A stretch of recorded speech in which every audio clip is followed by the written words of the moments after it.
Good afternoon, my name is Dave and I'm here to discuss the new age of modern entertainment. I'm here today with Oscar White and William Elliott. Thanks for having us. No worries, it's good to have you on board, boys. So Oscar, I'll start with you. How do you feel that modern entertainment has changed over the last two generations? Well, over this course of two generations, I feel like a lot of directors and filmmakers have tried to bring their medium up to today's modern standards. Some have failed and some have really hit their mark with that. It's sort of a mixed blend though. Well, Yeah. got any? I totally agree.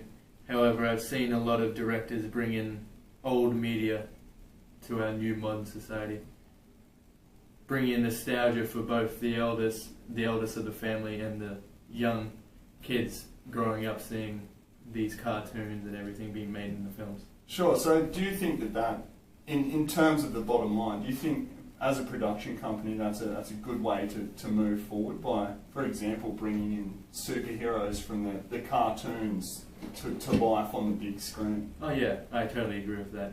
I like it how Marvel and Disney have worked together to create the Avengers. It's one of the biggest blockbusters you've seen today. Sure. Like only a few months ago that the new one came out, and it took the world by storm. Absolutely.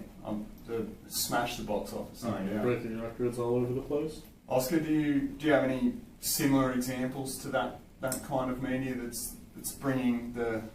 taking off paper essentially and bringing it onto the big screen? Yes, in fact, the recent George Miller outing with Mad Max Fury Road. This is a director who's taken an old film and he hasn't just adapted it, he's brought the old to the new. He's taken old film techniques like fade-in cuts and fade-outs and speeding up footage to create a more intense experience for the viewer. And he's done all of that while still making the film entertaining and socially modern for the viewer. This is something that's no film has done recently that George Miller has been able to get away with. I hear it took 10 years to complete that film. Do you think that has something to do with it? Do you think it's a nostalgic method to creating a film these days that maybe other producers and film companies could look to emulate? It's very subjective in that it pertains to the director, I suppose.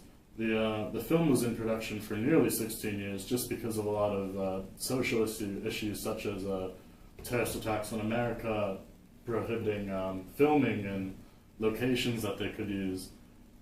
So this isn't directly the cause of why George Miller has decided to do this, but the fact that he's used very little CGI in his stunts, the fact that they filmed on location for nearly 6 months, which is double the time of what a normal cast and crew would spend filming.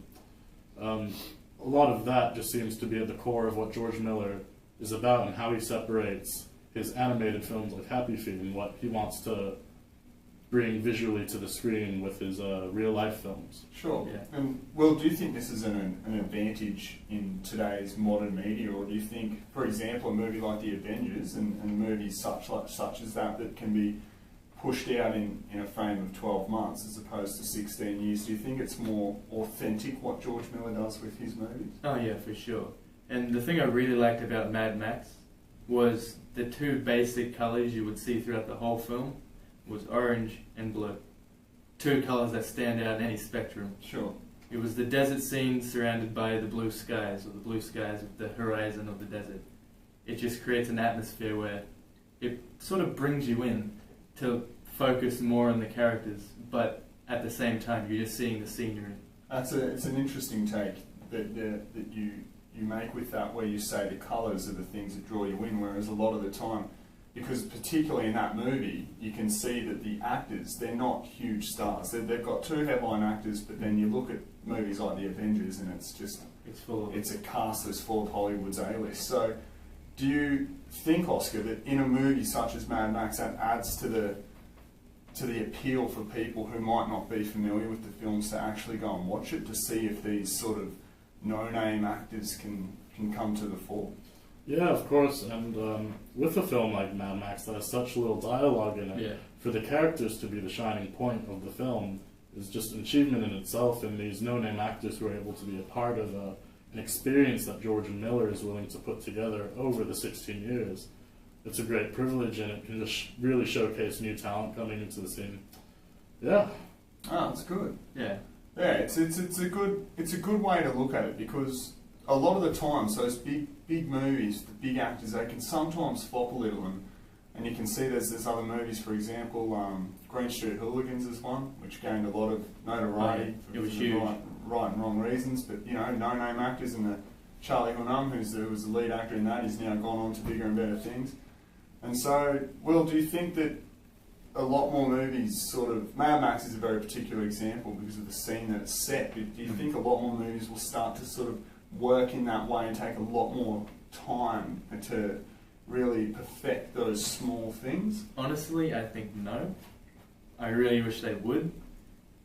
But in today's society, they're just flushing movies out every year. Money, do you think, or...? Yeah, probably. Like with The Hobbit, it was split into 3, where Lord of the Rings was 3, but to get the full story of Lord of the Rings, you would think it would take 6 movies. Yeah. If The Hobbit's in 3 Yeah. 3 parts. I totally understand. And that's also heavily reliant on the viewer and what they're willing to spend their money and time on. Today, with trailers, you see the trailers spoil practically the whole film in less than 2 minutes. Just to have those viewers vote with their confidence in their money and say, I'm willing to let this movie take me by surprise.